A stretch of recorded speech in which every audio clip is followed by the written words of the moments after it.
রাতে ম্যাচ দেখে ঘুমাইছিলাম, এখন উঠলাম। ম্যাচ যদিও আজ বার্সেলোনার ম্যাচটা ছিল না, বাট আজ ইপিএল এর গুরুত্বপূর্ণ একটা ম্যাচ ছিল। Arsenal versus Chelsea. আর্সেনাল জয়টা রাখছে, বাট এই ম্যাচে আর্জেন্টিনার আলেকজান্ডার গার্নাচো একাই 2টা গোল করছে। এটা আমার কাছে ভালো লাগছে। আর সে যদি আরো 2টা মাস এইরকম ধরে রাখতে পারে গার্নাচো, তার পারফরমেন্স, তাহলে ডেফিনেটলি লিওনেল স্ক্যালোনির 2026 ওয়ার্ল্ড কাপ প্ল্যানিংয়ে থাকবে সে। তবে এটা তো হচ্ছে গিয়ে ইংল্যান্ড প্রিমিয়ার লিগের 2টি ক্লাব। তবে আমরা বাংলাদেশের মধ্যে আমরা যা কিছু যেসব ক্লাব নিয়ে কথা বলি, সেই ক্লাব হলো যেমন ধরেন রিয়াল মাদ্রিদ, বার্সেলোনা, এগুলোই আমরা বেশিরভাগ ফ্যান। বা ব্রাজিল, পর্তুগাল, আর্জেন্টিনা ফ্যান আমরা বাংলাদেশে, আমরা দুই ভাগে বিভক্ত। রিয়াল মাদ্রিদ তাদের কোচ জাবি আলোনসোকে চেক করলো। তারপর রিয়াল মাদ্রিদ কোচিংয়ের দায়িত্ব দেওয়া হলো আলভারো আরবেলার হাতে। তো আলভারোর আরবেলার অধীনে রিয়াল মাদ্রিদ গতকাল যে পারফরমেন্স করলো, এই পারফরমেন্সের কারণে তারা কুপার ডেল রে থেকে আউট হয়ে গেছে।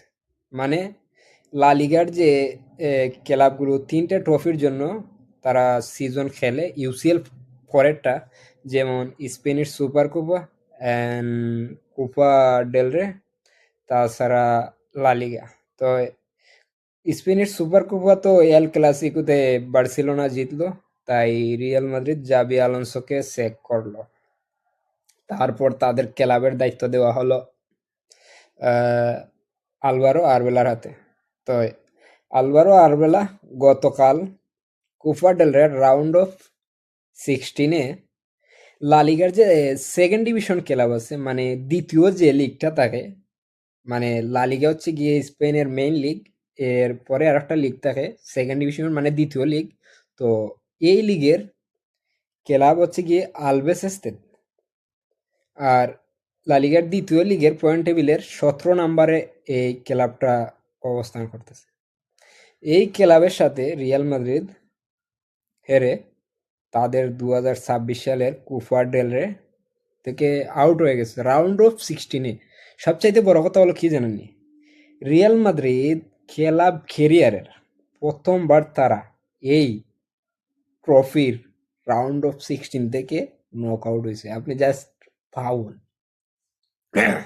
দেখেন, রিয়াল মাদ্রিদের এই প্রবলেমটা আমার মনে হয় একমাত্র রিয়াল মাদ্রিদই এটার সলিউশন খুঁজে বার করতে পারবে।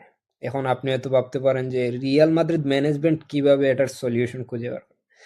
দেখেন, একটা ক্লাবের পারফরমেন্স, ট্রফি অর্জন, এগুলো পুরো প্লেয়ার ম্যানেজমেন্ট সহ মিলিয়ে অর্জন হয়। শুধু যে কোচ আপনাকে একটা ট্রফি জিতিয়ে দেবে এরকম কোনো কিছু না। কারণ কোচ তো মাঠের মধ্যে গিয়ে গোল স্কোর করবে না, গোল স্কোর তো করতে হবে মাঠের মধ্যে যেসব প্লেয়ার থাকে এইসব। রিয়াল মাদ্রিদ এল ক্লাসিকোতে হারার পর জাবি আলোনসোকে চেক করলো। জাবি আলোনসোকে চেক করা উচিত ছিল, আমার মনে হয় না।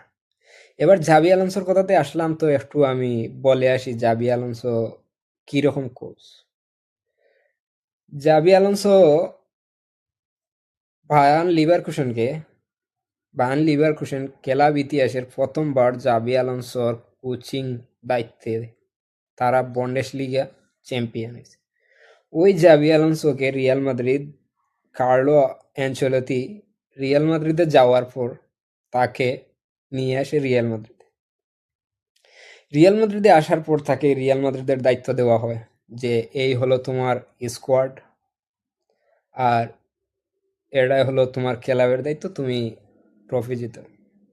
আর এটা একটা কথা আপনাদেরকে বলতে চাই, আপনি যদি ফুটবল ফ্যান বলেন, রিয়াল মাদ্রিদ ফুটবল ইতিহাসের একমাত্র ক্লাব যারা ট্রফির জন্য ফুটবল খেলে, আর তারা ট্রফি যদি না জিততে পারে তারা যত ভালো প্লেয়ার হোক না কেন তারা সম্মান দেয় না। এটা আপনি চাইলে আরো দেখতে পারবেন। তো জাবি আলোনসো আসার পর তাকে দায়িত্ব দেওয়া হলো, বাট জাবি আলোনসোকে কোনো প্লেয়ার রেসপেক্ট করে না, সম্মান দেয় না, যে হ্যাঁ যে একজন কোচ তাকে এই সম্মানটুক দেয় না। রিয়াল মাদ্রিদ ড্রেসিং রুম দুই ভাগে ভাগ হয়ে যায়। এক ভাগ ফুটবলার জাবি আলোনসোকে ভালোবাসে, আর এক ভাগ ফুটবল চায় যে জাবি আলোনসো চলে যাক, এইরকম হয়ে যায়। তো এই ভাগের মধ্যে মানে রিয়াল মাদ্রিদের যারা গোল স্কোর করতে অ্যাটাকিং লাইন, এই তিনজন প্লেয়ার জাবি আলোনসোকে ভালোবাসে না। First of all Vinicius Junior, Kylian Mbappe and Rodrygo. দেখেন, ব্রাজিলিয়ান প্লেয়ারই হচ্ছে এমন, তারা রিয়াল মাদ্রিদে অন্য কোনো দেশের প্লেয়ারও দেখতে চাইবে না, অ্যান্ড তারা চাইবে রিয়াল মাদ্রিদে এসব প্লেয়ার থাকুক যারা তাদের চাইতে বাজে পারফরমেন্স করে, তাদের চাইতে ভালো পারফরমেন্স করা ফুটবলারে তারা কখনো ভালোবাসেন। এখন আমি এটা বলতে চাই, ইয়া এক্সাম্পল থিং আমি যেটা বলতে চাচ্ছি, ভাবুন আপনারা যারা আমার এই ভিডিও দেখতেছেন, আমি হলাম আপনাদের কোচ, আমি মাঠের বাইরে থাকবো, আমি আপনাদেরকে প্ল্যানিং অ্যান্ড সাজিয়ে দেব এইভাবে খেলেন, বাট গোল তো আপনার করতে হবে নাকি? গোল তো আর আমি করব না, আমি তো হচ্ছি কোচ, আমার তো মাঠে খেলার অনুমতি নেই, সাইড সাইড লাইনে তাই কি আপনাদেরকে বলার অনুমতি আছে। তো আপনি যদি মাঠের মধ্যে গিয়ে বলেন আমার কোচের গুষ্টি মারি, কোচ আমি জানি না, তাহলে তো এই ক্লাবের উন্নতি আর জয় এটা তো আর পসিবল না। তো এমনটাই হচ্ছে রিয়াল মাদ্রিদের ড্রেসিং রুমে বর্তমানে। তাই তারা লা লিগার সেকেন্ড ডিভিশনের ক্লাব আলভেসের সাথে 3-2 গোলে Real Madrid Copa del round of 16 থেকে আউট হয়ে যায়। তো গতকালকে রিয়াল সরি লিভারপুলের যে কোচ ছিলেন কলপ, তখন তানরে রিয়াল মাদ্রিদ আনার চেষ্টা করছিল। তখন একজন জার্নালিস্ট কলপ লিভারপুলের এক্স কোচকে বলল যে আপনি কি রিয়াল মাদ্রিদের কোচিংয়ের দায়িত্ব নিতে চান? তো এই ভদ্রলোক বললেন না, হোয়াই, যে আমি জানি এখন রিয়াল মাদ্রিদে কি চলতে আছে, আর এই অবস্থায় আমার রিয়াল মাদ্রিদে যাওয়াটা ঠিক হবে না। জাস্ট আপনি ভাবুন, একজন কোচ, যে কোচরে দলপিরানের জন্য যে কোনো ক্লাব হাতের মধ্যে বিলিয়ন্স টাকা লইয়া বসে আছে, অথচ এই ভদ্রলোক রিয়াল মাদ্রিদকে রিজেক্ট করে দিছে, কারণ ওই ভদ্রলোক বুঝছে যে আমি যদি এখন এই ক্লাবে যাই, কারণ এই ক্লাবের এখন প্লেয়ার কমিউনিকেশন নাই, ওর বাজে পারফরমেন্সের কারণে আমার কেরিয়ারেও একটা টাচ আসতে পারে। আর কিছু প্লেয়ার আমাদের এই জেনারেশনে আছে, আমরা যাদেরকে প্লেয়ার হিসেবে ভাবি, বাট ওদের অ্যাটিটিউড একটা বেশি। যেমন ভিনিসিয়াস জুনিয়র কত ম্যাচে গোল স্কোর করতে পারতেছে না। আমি আপনি যদি এখন আর্জেন্টিনা ফ্যান হয়ে এই ভিডিও দেখেন, তাহলে আমি আপনাদেরকে একটা বেটও দিতে চাই। ইন্টার মায়ামিতে লিওনেল মেসি যাওয়ার পর ইন্টার মায়ামি ক্লাব ক্যারিয়ারের প্রথমবার MLS কাপ এই সিজনে জিতছে। ইন্টার মায়ামির যে কোচ জাভিয়ার মাসেরানো, উনি হচ্ছেন গিয়ে লিওনেল মেসির আর্জেন্টিনার টিমমেট এন্ড বার্সেলোনার টিমমেট। তো এই সিজনে MLS কাপটা মেসি জিতলো, আর কোচ হলেন জাভিয়ার মাসেরানো।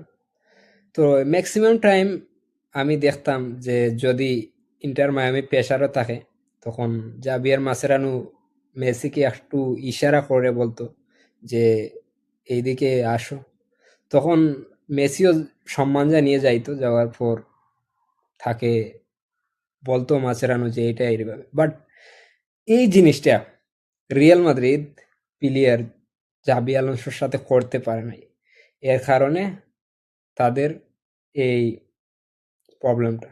তাই তো তারা স্পেনিশ কুপা দা ডেল রে থেকে রাউন্ড অফ 16 থেকে আউট হয়ে গেল। রিয়াল মাদ্রিদের কাহিনী এই সিজনে এখানেই খতম। আর আমি একজন অ্যাজ এ বার্সেলোনা ফ্যান হিসাবে আমি এই সিজনে রিয়াল মাদ্রিদের কাছে আর কোনো কিছু দেখতেছি না। কারণ রিয়াল মাদ্রিদ প্লেয়ার কমিউনিকেশন হয় না, এতে তারা ট্রফি কোথা থেকে জিতবে। তবে ওদের একটা কথা আছে, উই হ্যাভ এ 15 ইউসিএল। আমি বলবো কি, এই যে 15টা ইউসিএল আছে না, বড় ধরনের একটা মিক্সারের মধ্যে ঢাইলা মিক্সার কইরা এগুলা কুয়া দিয়া ঢুকায় রাখি দেব। 15 ইউসিএল। আচ্ছা, আমার এখন একটা কথা, তোরা যারা প্রতি কথা কথায় বলস তোদের 15টা ইউসিএল, তোদের যে রিয়াল মাদ্রিদ প্রেসিডেন্ট আছে, যে 2000 সালে রিয়াল মাদ্রিদের দায়িত্ব পায়, ফ্লোরেন্তিনো পেরেজ, সে কি দেখছে রিয়াল মাদ্রিদে 15টা ইউসিএল জিততে? তাইলে তোরা যে বলস তোদের কি একটু মাথার সেন্সেশন কাজ করে না? হ্যাঁ ভাই, আমি কি বলবো, রিয়াল মাদ্রিদ যারা সাপোর্ট করে রোনালদোর পিছনে যারা ভাগে ওরা ফুটবল বোঝে না। তাই এই ভিডিও এই পর্যন্ত ছিল। আর আর্জেন্টিনার পারফরমেন্স গতকাল হাই লেভেল ছিল, গার্নাচোর 2টা স্কোর, জাস্ট টোটালি আগুন। আর আমি আসছিলাম আপনাদের সাথে একে স্পোর্ট থেকে। আর এইরকম ফুটবল রিলেটিভ ভিডিও পেতে don't forget subscribe. Thank you watch my video.